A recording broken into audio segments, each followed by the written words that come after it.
Sementara Ketua Umum Partai Nasdem Surya Paloh menyinggung hukum alam jika penetapan tersangka terhadap Johnny G. Plate tidak terlepas dari intervensi politik dan kekuasaan. Sementara itu Istana Kepresidenan menegaskan penetapan tersangka kepada Menteri Komunikasi dan Informatika Johnny G. Plate merupakan sebuah proses penegakan hukum yang murni tanpa adanya intervensi kekuasaan bahkan intervensi istana.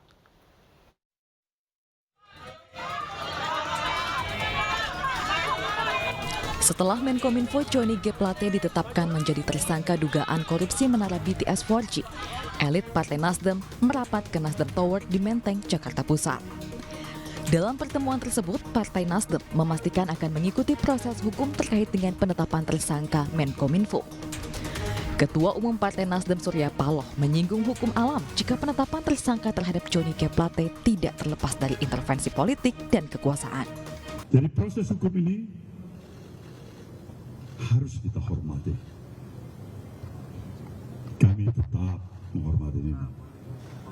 Tetapi sukar untuk mengusik apa yang terjadi di dalam perasaan emosi diri saya. Semoga saja godaan-godaan yang menyatakan pada saya ini tidak terlepas daripada intervensi politik tidak benar. Ini tidak terlepas daripada intervensi kekuasaan juga tidak benar. Ini godaan pada diri saya dan saya sudah katakan tidak benar itu. Kalau benar, mungkin hukum alam nanti. Sementara itu, Istana Kepresidenan memberikan pernyataan terkait penetapan tersangka Johnny G. Plate oleh Kejaksaan Agung.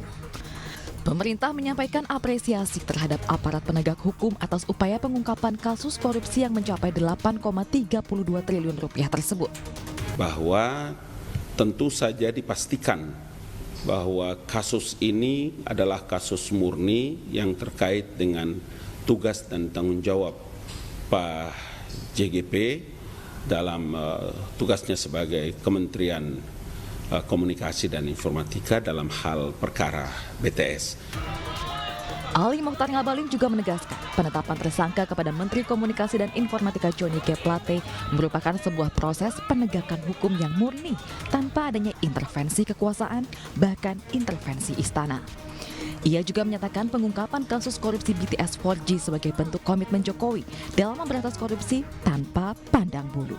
Tim Liputan iNews melaporkan.